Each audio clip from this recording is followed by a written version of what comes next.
So I think the first thing to keep in mind is, you know, the startup opportunity in India is very different to the US, okay? The US today, if you go to the Bay Area, it's only about one thing, which is AI. Yeah.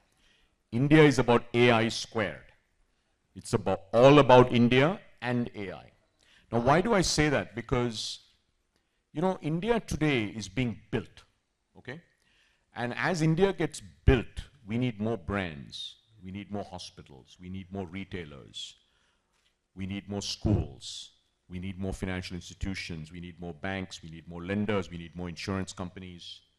And by the way, we need a lot of core technology, we need more semiconductors, we need to recycle, we need more EVs, right? And what you're seeing in India today, and that's the first part of the AI, it's all about India. It's a very different ecosystem, right? It's much more broad-based, it's much more vibrant, it's much more diverse. So I think we need to keep that in mind, because the reality is, you know, I don't know whether you know this, the last big new consumer brand in the US that was successful as a startup was Lululemon, and they were Canadian.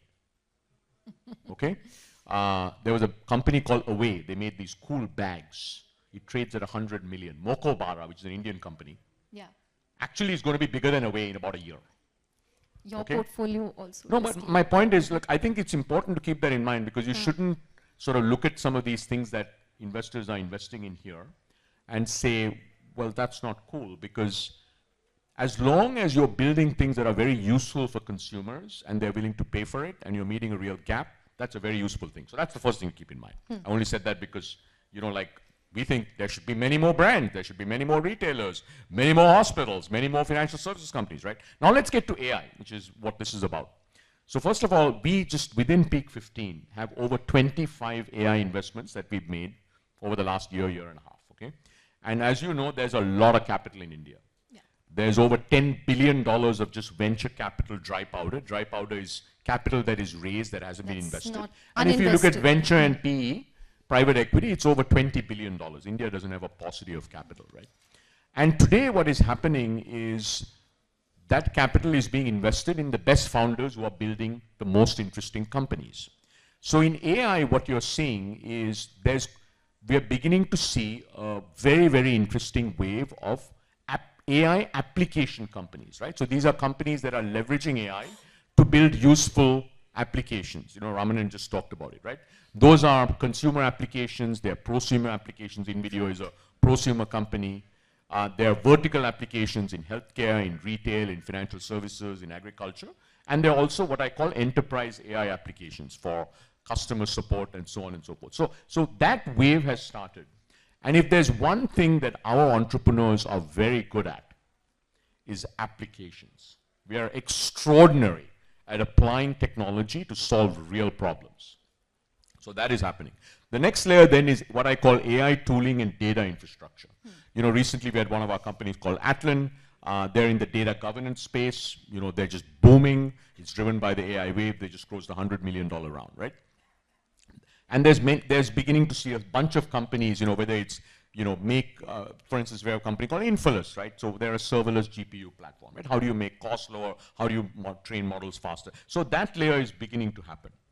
I think what a lot of people sort of talk about, and we have a startup on this panel who will talk about this, is sort of at the core research at the foundational level, right? So that's where, you know, and the discussion always goes back to that. But I think what everybody forgets is there's actually many, many parts of this layer, right? I think that is where you have a company like Sarvam. We have another company called GAN.ai that's actually embarking on, in fact, we were just meeting with Mr. Abhishek Singh before this. They're gonna do something really revolutionary, right? I think we'll hear from one of the panelists here on what they're up to. I think that is where we have the fewest number of companies, right? And then you ask the question, okay, at that layer, what do you need? You need more AI researchers. Right? That's what Mr. Abhishek Singh talked about. And we just need more AI researchers. Where are they going to come from? Well, firstly, 20% of the global AI researchers are Indian. They're of Indian origin. We should bring them back. Where are they sitting? Not in India. Mostly in the US, right?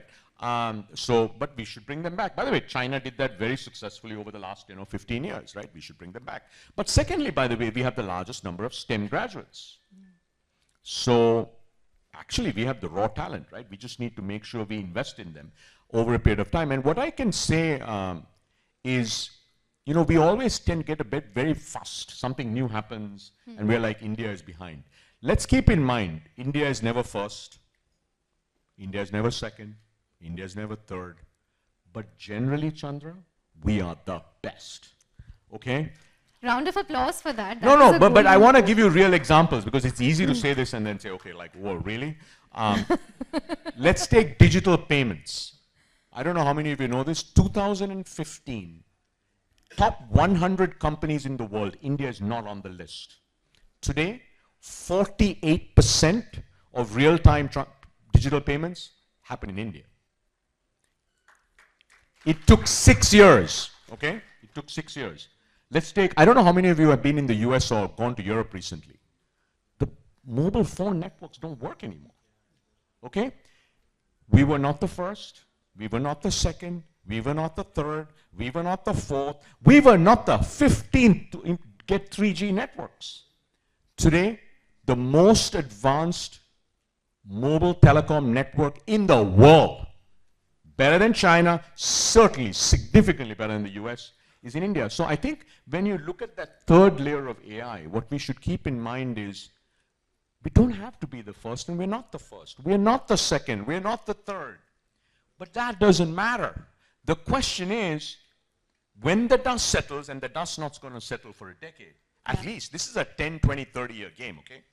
Are we going to be the best? And the reason we have a shot at being the best, you know why?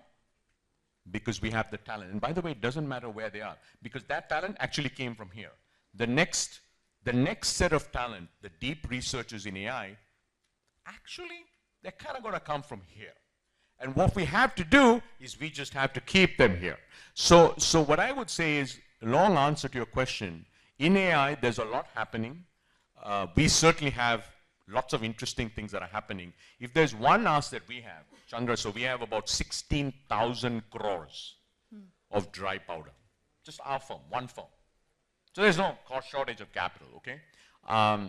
We just want more people starting up in AI. The last thing I'd say is, are Indian VCs risk averse? So just in the last 15 months, Chandra, we have invested in 2 semiconductor companies from IIT, they came out of IIT Madras Research Park, a green hydrogen recycling company, a space tech company that basically is going to monitor debris in space. I mean, think about this, okay? By the way, there's so much debris in space, it's like driving around in Delhi. So if you're going to launch a satellite, man, boy, it's dangerous, okay? So it's a company called Digantara. So look, so I think this whole thing about, you know, Indian VCs are risk, I don't think so, right? Like, of course, should we all take more risk? Of course we should, right? But the reality is, what I can say is, especially for the entrepreneurs in the room, is make sure you're building something that is truly 10x better and very useful. No, so Okay, it can't actually be my 10x follow-up better is on and that. not Rajan, useful. you said you have 16,000 crores to deploy, and you want to deploy that money. So for entrepreneurs, budding entrepreneurs, technologists, give them 1 or 2 things that they should be doing right to, you know, get that capital. I think, look, the first thing is, look, firstly, you want to talk about core research. Transformers is not the end game. Everybody's focused on transformers. What's next? Let's talk about that. So you really want to go like there? Well, let's go there, right? And I'm sure one of our panelists can talk about that.